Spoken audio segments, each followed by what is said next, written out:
히스기야는 죽을 병 앞에서 죽을 병만큼이나 큰 결단을 하고 기도를 드렸고 하나님으로부터 응답을 받았습니다. 신앙의 크기, 인생의 크기는 결단의 크기라고 할 수 있을 것입니다. 공부도 결단하면서 해야 되고 또 사업도 결단하면서 하고 건강도 우리 인생의 좋은 습관들도 결단하면서 나가야지 헬렐레 해가지고는 아무것도 안 돼요. 10년이 지나고 20년 동안 뭐 했냐?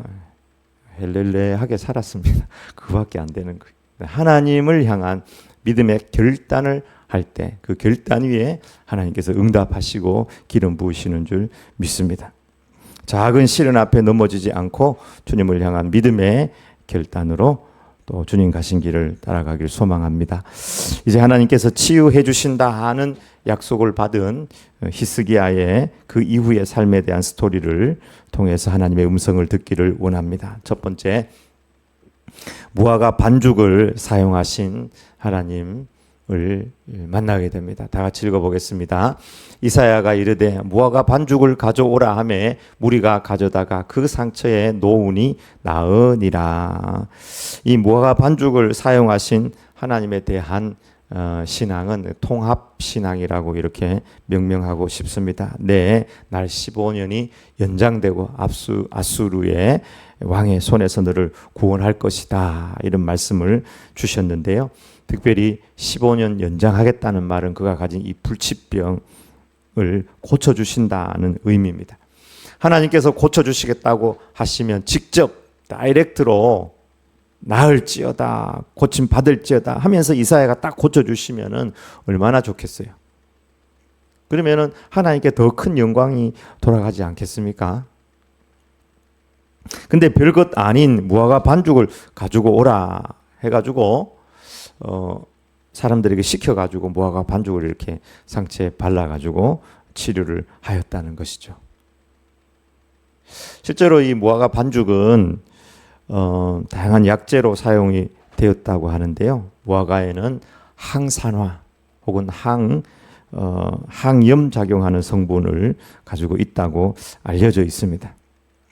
근데 의문을 하나 가지게 되는 것은 굳이 별것 아닌 그 무화과 반죽의 힘을 빌려서 치료할 필요가 있었을까? 말씀으로 천지를 창조하신 하나님께서 말씀으로 이사야를 통해서 그냥 말씀으로 고쳐줄 수는 없었을까? 무화과는 우리 동네도 보면은 너무 흔해가지고 어느 집에는 그냥 새들이 와서 먹어도 그냥 다 놔둬요. 그 정도로 무화과가 흔하고, 뭐 요즘에는 또 무화과를 이렇게 잘 키워가지고 무화과 과수원들 해가지고 이렇게 판매하는 데도 많이 있는데, 그 무화과가 흔한 무화과를 가지고 고쳤다. 실제로 예수님의 역사에 보면 가버나움에 백부장 그 하인이 아팠을 때 내가 가서 고쳐주겠다 이렇게 얘기하거든요, 예수님께서. 그러니까 백부장 하인이 예수님 말씀만 해 주십시오.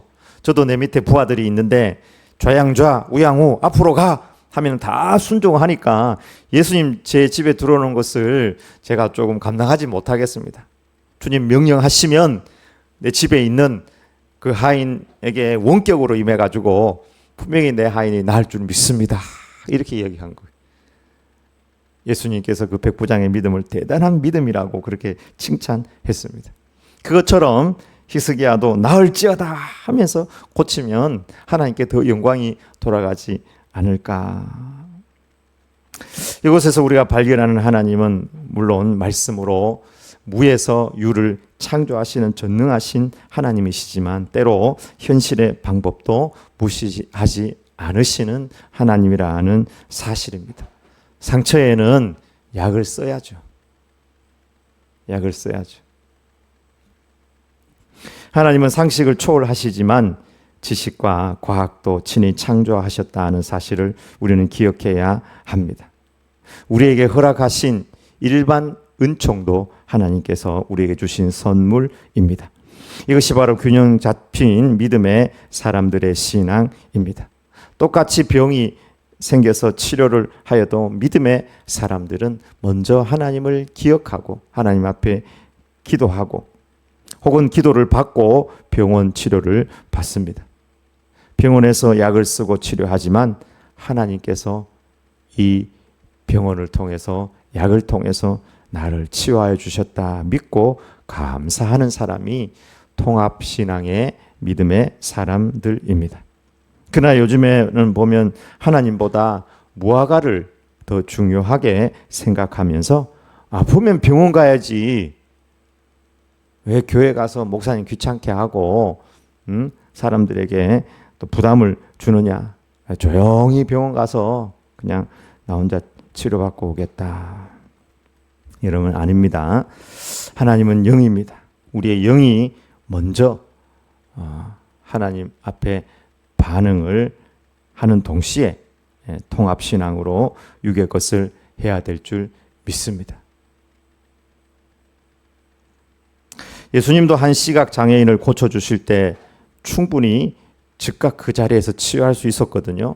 그런데 예수님께서 해가지고 진흙을 이렇게 묻혀 이겨가지고요 눈에다가 싹 발라주시고는 저기 실로암에 가서 내 눈을 씻어라 이렇게 얘기했습니다. 그래서 가서 이제 진흙 바르고 이제 예수님 침 발라가 진흙 발라준 그걸 묻히고는 가가지고 깨끗하게 씻었는데 눈이 깨끗하게 나았습니다. 예수님의 침이 혹은 진흙이 그 눈을 고친 것입니까? 도대체 뭐가 고친 거예요?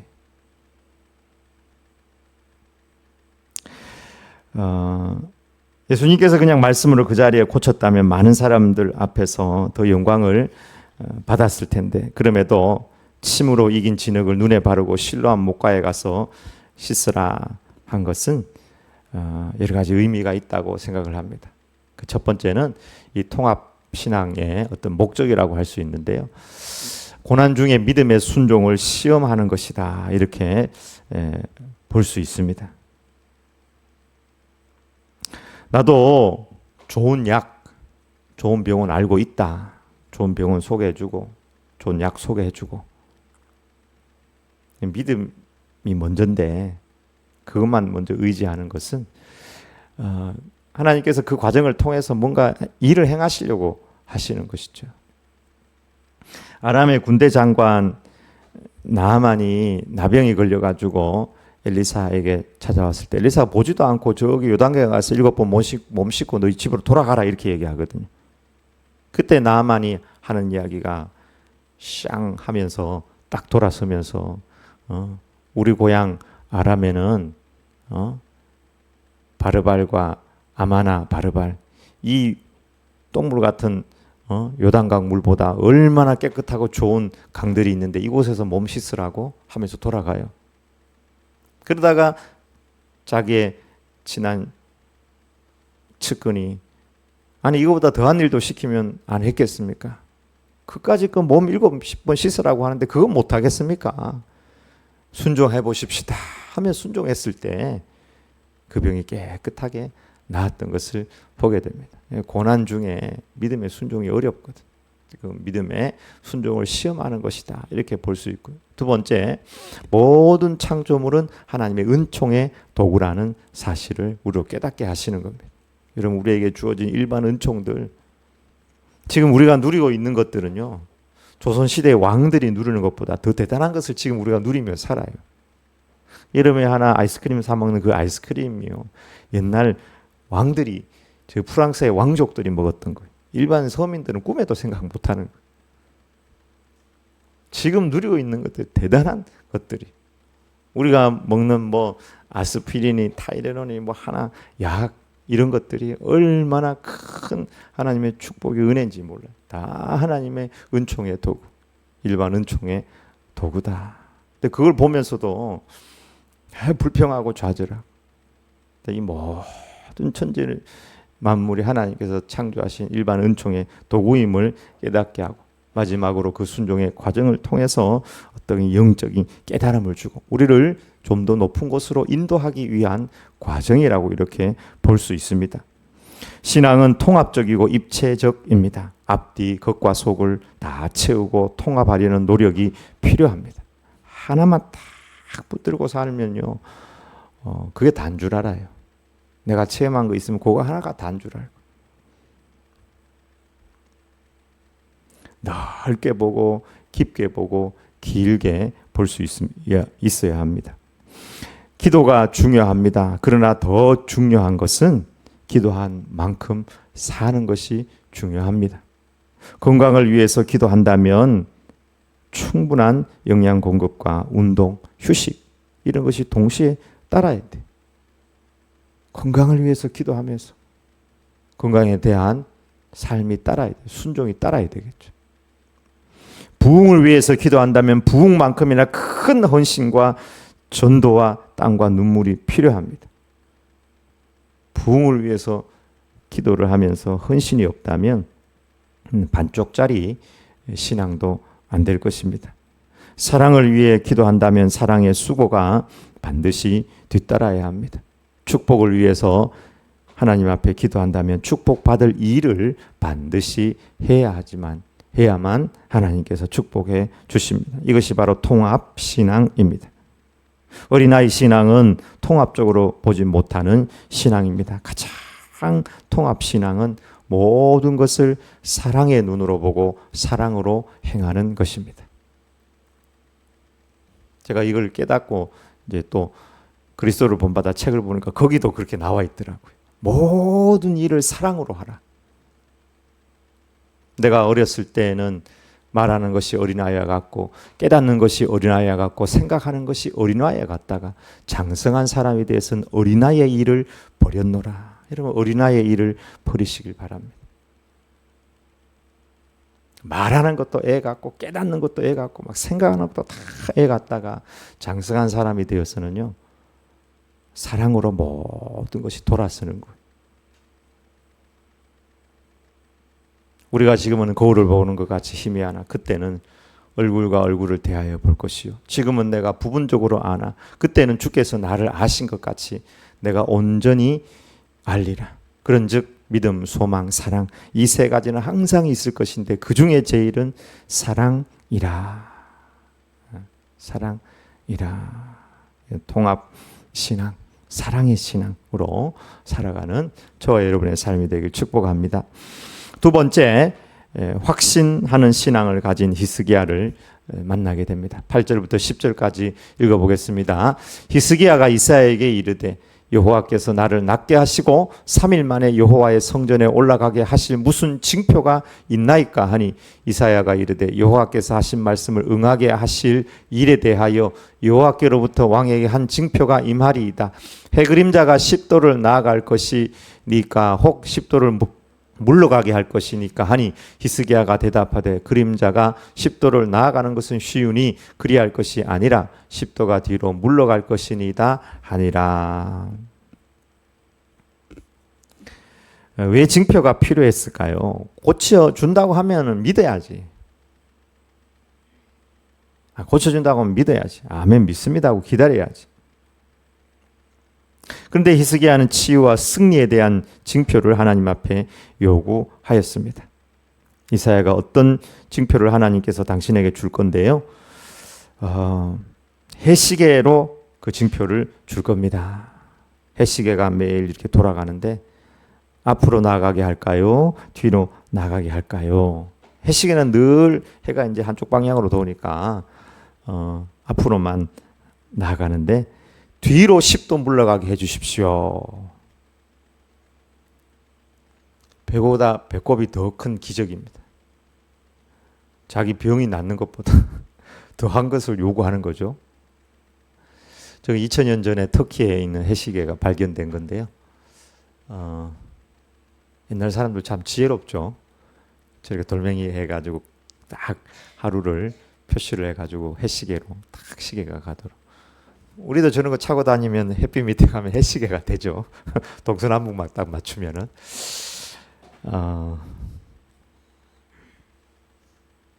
병 고치는 거 나 혼자 병 고치는 건데 해시계가 뒤로 물러가는 거는 얼마나 큰 기적이에요.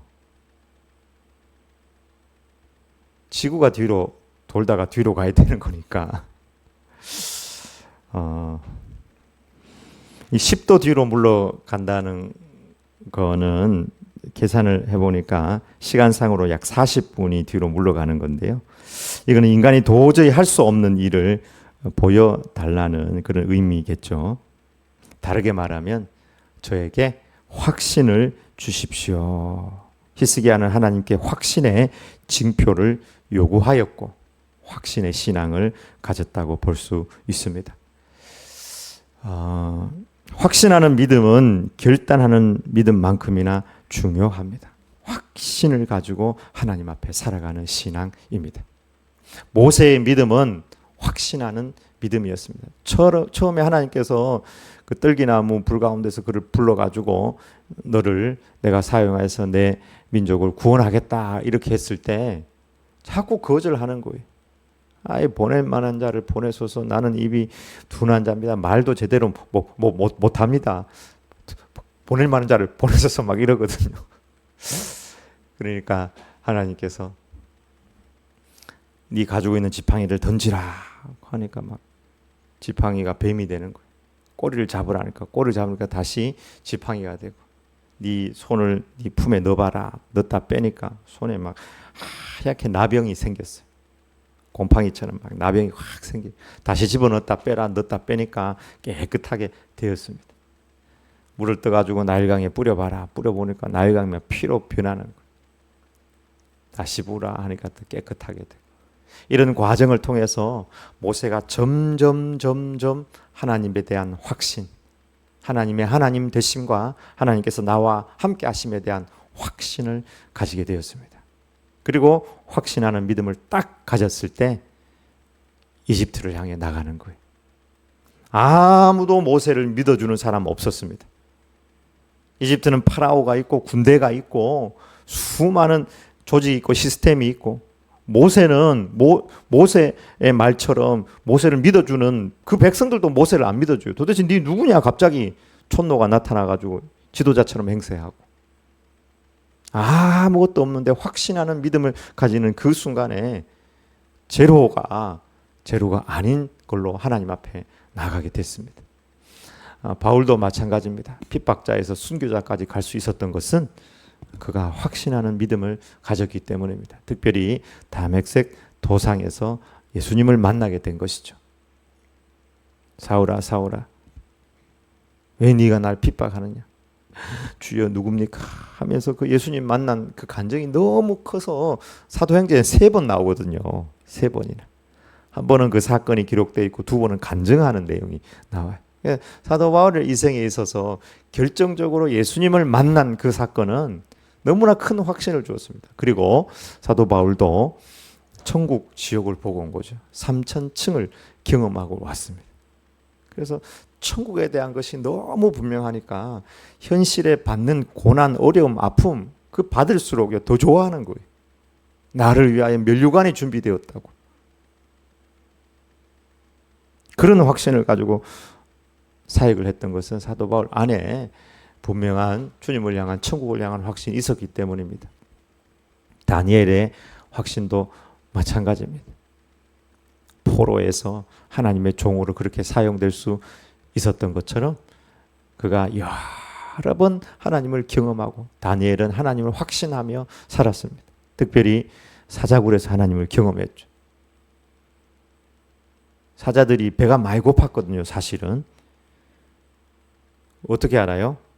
하루 종일 자고 다른 신하들을 집어넣으니까 떨어지기 전에 확 물어가지고 뼈까지 아작아작 씹어 먹었다고 나오잖아요. 근데 다니엘은 집어넣으니까 꿀먹은 벙어리처럼 가만히 있는 거예요. 반려 사자가 돼가지고 이렇게 같이 있었던 거죠. 그걸 통해서 다니엘은 하나님의 살아계심에 대한 확신을 가지고 확신하는 믿음으로 살았다고 볼 수 있습니다. 여러분은 어떤 분명한 징조를 하나님으로부터 받아본 적이 있습니까? 어떤 경험을 한 적이 있습니까? 제 생에도 몇 번 있었는데 제가 어릴 적에 식중독에 걸린 적이 있어요. 제가 옛날에, 지금도 좀 좋아하는 편이지만 어묵을 좋아해가지고 어묵을 먹는데 명절에 우리 동네 구멍가게 앞에 연탄불 이렇게 해가지고 그 위에 어묵을 좋아하니까 나 10개를 먹었어요. 10개를.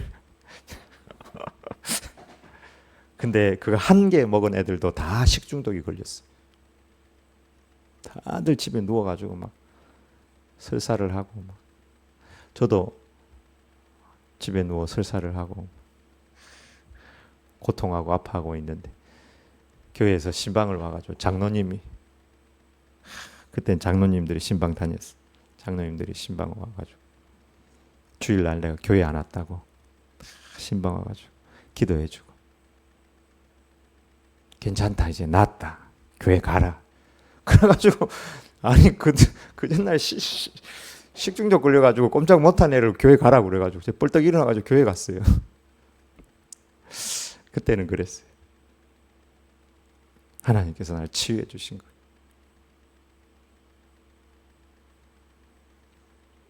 천주영 선교사님이라고 지난주에 이제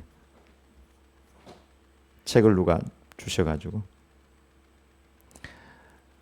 읽었는데, 하나님의 은혜로 천국과 지옥을 경험한 간증책이었는데요. 이분이 천국과 지옥을 경험하고 그 사람의 삶이 확신하는 삶으로 180도 바뀌게 되었습니다. 나더러 주여 주여 하는 자마다 다 천국에 들어갈 것이 아니다 하는 말씀을 그 책에서도 하고 있습니다. 성경 말씀이죠. 아버지의 뜻대로 살지 아니하고 확신하는 믿음 없이 입으로는 주여 주여 하지만 그 마음속에는 세상이 들어가 있는 자들, 예수님 말씀처럼 지옥에 가보니까 거기에 신자들이 많이 와 있더라는 거예요. 심지어 목사들도 와 있다고 하니까 말 다 했죠. 확신하는 믿음을 가져라. 아버지의 뜻대로 살아야 한다. 밭에 감추인 보화를 발견한 자의 그 삶, 모든 것을 팔아 밭을 산다고 이 간증자는 강조하였습니다.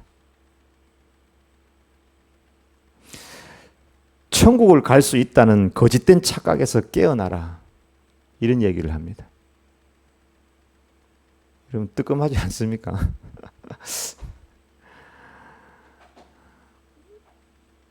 천국은 예수 그리스도의 보혈을 확실히 믿는 믿음으로 갑니다. 예수님의 십자가 보혈을 믿는 믿음으로, 순전한 믿음으로 거듭난 백성들이 가는 것입니다.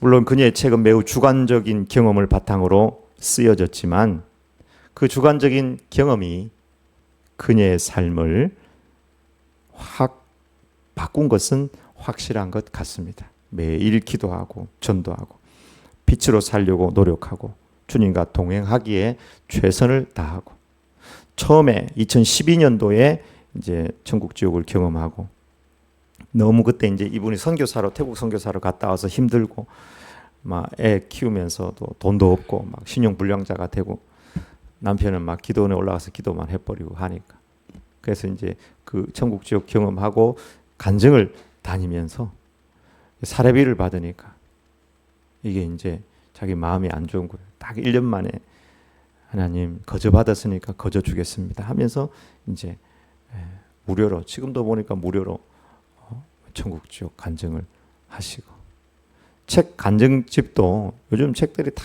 12,000, 5,000 이렇게 하는데 지금 뭐 4세인가 나왔는데 6,500원에 두꺼운 책인데 그렇게 팔면서 보급하면서 살더라고요. 저도 하나님께 하나님 천국 지옥을 좀 보여주세요 이렇게 기도한 적이 여러 번 있습니다, 사실. 근데 하나님께서 제 마음에 주시는 생각은 이런 것이었습니다.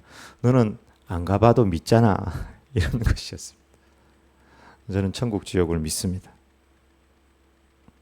여러분, 하나님께서 우리에게도 분명한 확실한 징조를 보여주었습니다. 일령표가 뒤로 10도 물러가는 것 이상, 질병이 낫는 것 이상, 천국 지옥을 본 것 이상의 확실한 징조를 우리에게 보여주셨습니다. 그 징조는 바로 요나의 표적입니다. 마태복음 12장 38절에서 41절에 보면 서기관과 바리새인들이 예수님께 표적을 구했습니다. 분명한 표적을 보여주십시오. 당신이 그리스도입니까? 당신이 이야기하는 거 진짜입니까? 근데 이미 예수님께서 수많은 기적과 표적을 보여주었거든요. 죽은 자를 살리기까지 했거든요. 근데 자꾸 표적을 보여달라는 거예요. 그때 예수님께서 요나의 표적밖에는 보일 표적이 없느니라. 요나의 표적. 요나의 표적은 바로 예수님의 십자가의 죽으심과 부활입니다. 예수님은 그의 죽으심과 부활로 온 인류에게 하나님의 너무나 확실한 표적이 되셨습니다. 하나님 어디 계시냐? 하나님 보여달라. 보이지 않는 영이신 하나님께서 인카네이션 하여서 이 땅에 오신 분이 예수 그리스도입니다. 하나님 사랑이라면서 사랑이신 하나님께서 어떻게 이 세상 이렇게 고통스럽고 힘들게 내버려 두느냐? 하나님 사랑이라는 것을 우리에게 확실히 보여주셨는데 그것은 바로 예수님께서 십자가에 우리 대신 못 박혀 죽었다 하는 사실입니다. 십자가는 하나님의 사랑입니다. 천국이 어딨냐? 지옥이 어디 있느냐?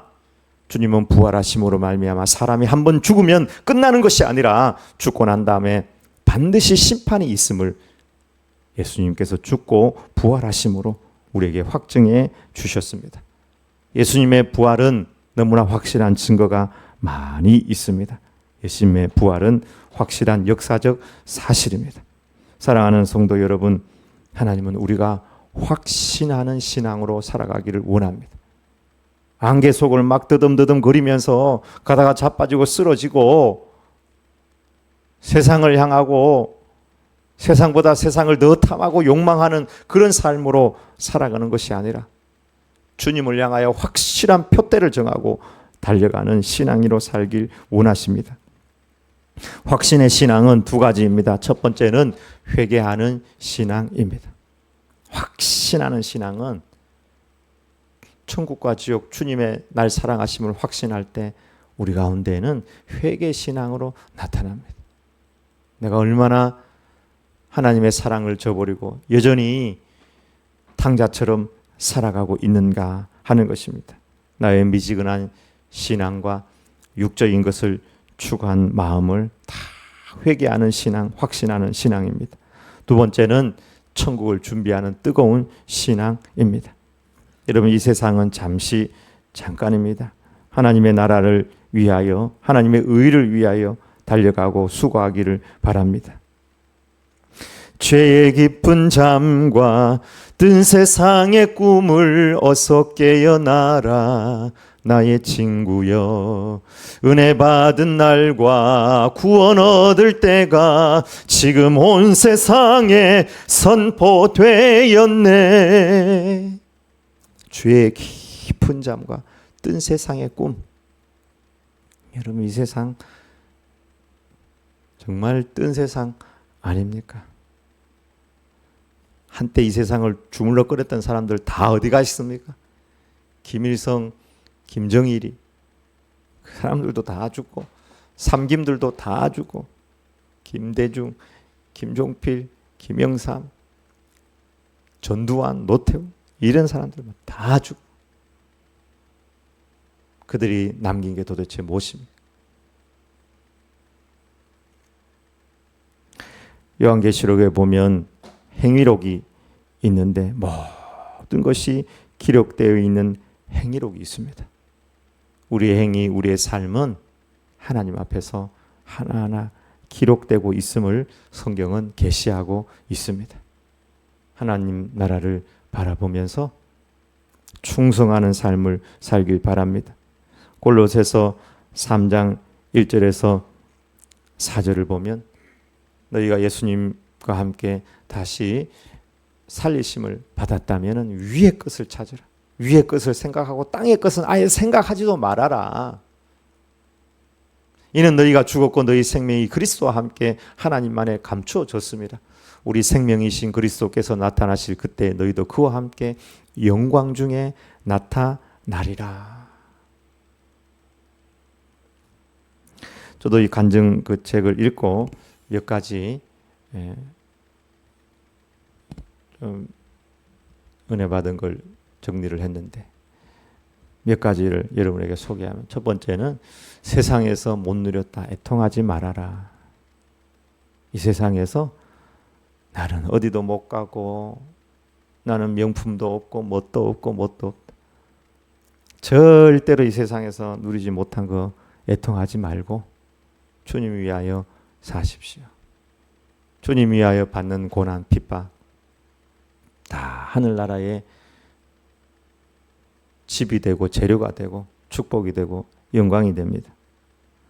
두 번째, 천국은 주님과 동행하는 것이 중요하다. 제가 그 책을 읽다가 내가 하나님 위해서 많은 일을 못했는데 이런 마음이 드는다 그랬는데 뭐 지금부터라도 하면 되는데요. 가장 중요한 것은 주님과 동행하는 삶이라는 거예요. 매일 말씀과 기도 가운데 깨어서 주님께 묻고 순종하고 동행하는 삶이 중요하다. 세 번째는 행위록이 있는데 그 행위록 앞에 꼼짝도 못한다는, 막 소리치면서 내가 누군 줄 아느냐, 내가 어느 집사다, 어느 목사다 막 이렇게 얘기해도 딱 행위록이 나오는 그 순간에, 펼쳐지는 그 순간에 그건 동영상처럼 보이고요. 그거에 의한 물론 성경에 나오는 건 아니지만 영의 세계는 그냥 한 번에 다 알아버린답니다. 도대체 이런 것까지 다 기록이 되어 있을까 하는 것들이 그 기록이 다 되어 있다는 거예요. 한마디도 하지 못하고 판결하는 대로 판결받는다는 것이죠. 세 번째, 가족의 끈, 돈의 끈, 자기 사랑을 버려라. 가족이면 다 안 줄 아는데요. 가족이라도 다 아닙니다. 우리가 가족이라고 해서 내가 내 가족을 천국으로 인도할 수는 없습니다. 가족은 하나님께서 허락하신 가장 축복이죠. 그러나 그것만 위해 살아서는 안 됩니다. 예수님 보십시오. 누가 내 가족이냐? 하나님의 뜻대로 행하는 자라야 내 누이고 내 형제이고 내 가족이다. 돈의 끈, 가족의 끈, 돈의 끈, 자기 사랑의 끈을 잡고 그네 타고 놀고 있는 그런 사람들이 너무 많다는 것이죠. 자기 사랑의 끈을 버려라. 확신하는 믿음으로 여러분 천국을 향해 달려가는 저와 여러분 믿음의 제자들이 다 되길 주의 이름으로 축복합니다. 아멘. 기도하겠습니다.